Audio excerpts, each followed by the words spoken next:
Hello everyone, আশা করি সবাই ভালো আছেন। আমিও ভালো আছি। তো আবার আসলাম আপনাদের মাঝে আরেকটি ভিডিও নিয়ে। তো এই ভিডিওতে আমি কথা বলবো একটি সবজির গাছ নিয়ে, যে সবজির গাছটির নাম হইলো কচু গাছ। হ্যাঁ, তো কচু গাছ নিয়ে আমি কথা বলবো। তো কচু এমন একটি জাত যেটা আপনার অনেকে চাষ করে, আবার অনেকে প্রাকৃতিকভাবে বিভিন্ন ঝোপঝাড়ে জঙ্গলে পাওয়া যায়।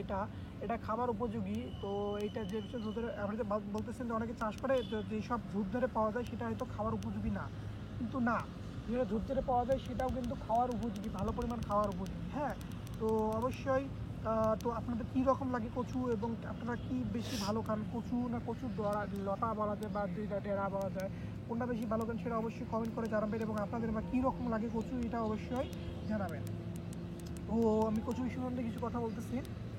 তো অবশ্যই কী রকম লাগলো অবশ্যই জানাবেন। তো কচু গোত্রভুক্ত এক ধরনের কম্ব জাতীয় উদ্ভিদ। কচু মানুষের চাষকৃত প্রাচীন উদ্ভিদগুলোর মধ্যেও কিন্তু একটি, এখন যেটা চাষ হয়। তো বাংলাদেশ ও পশ্চিমবঙ্গের প্রায় সব এলাকায় কম বেশি কচু দেখতে পাওয়া যায়। কিন্তু রাস্তার পাশে, বাড়ির আনাচে কানাচে, বিভিন্ন পতিত জমিতে অনাবারে অবহেলায় অনেক কচু কিন্তু জন্মাতে দেখা যায়। কচু বহু জাতের হয়ে থাকে। কয়েকটি জাতের কচু প্রচুর পরিচর্যা কিন্তু দরকার হয়। কয়েকটা জাত আছে, প্রচুর যে একটা জাত সেটা না, কয়েকটা যেটা জাত আছে সেগুলো প্রচুর পরিচর্যার দরকার হয়। তো এই কচুর বৈজ্ঞানিক শ্রেণীবিন্যাস হইল, সেটা আমি বলতেছি এখন। তো এর জগৎ হলো অবশ্যই উদ্ভিদ জগৎ। তারপরে শ্রেণীবিহীন দুই ধরনের আছে, একটা হলো সপুষ্পক উদ্ভিদ আর একটা হলো মনোকটস। বর্গ হইলো এটা, এর কচুর বর্গ হইলো আপনার হইলো মেটালেস, এলিসোমেটাল। আর পরিবার হইলো আর্সেনা। তারপরে হলো উপপরিবার হলো অ্যারোডিয়ে, এবং আপনার প্রজাতি হলো গ অ্যাঙ্কুলেন্টা।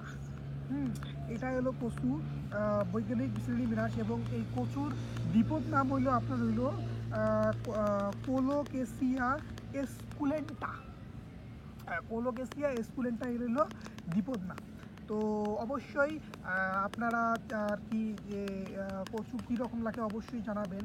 তো কচুর চাষের ক্ষেত্রে একটা সতর্কতা আছে, যে সতর্কতা অনেকেই জানেন না। তো এই সতর্কতা সম্বন্ধে আমি বলতেছি। তো সতর্কতা বলার আগে অনুকূল কিছু পরিবেশ আছে। হ্যাঁ, কচুর তো উচ্চ তাপমাত্রায়, আর্দ্র আবহাওয়া ও পরপর 3 থেকে 4 দিন বৃষ্টিতে থাকলে এ রোগের মাত্রা কিন্তু প্রচুর মাত্রা, রোগের যেটা যখন চাষ করতে, তো রোগের মাত্রা কিন্তু অনেকই বেড়ে যায়। হ্যাঁ, যারা কচু চাষ করছেন তারা অবশ্যই জানেন, আর যারা চাষ করতে চাচ্ছেন তারা জেনে নিন। তো এই সময় কী করতে হবে আপনাদের, এই সময় আপনাদের এই গাছগুলোকে বিশেষ করে অনেক দেখভালের প্রয়োজন আছে, দেখাশোনার প্রয়োজন আছে। এই সময় আপনাদের দেখাশোনার মাত্রাটা বেড়ে দেবে যখন আপনাদের 3 থেকে 4 দিন বৃষ্টি থাকবে, পরপর বৃষ্টি থাকবে। তো তখন আপনারা কী করবেন, আপনাদের দেখাশোনার মাত্রাটা একটু আগের চেয়ে একটু অনেক অনেক গুণ বাড়াই দেবেন।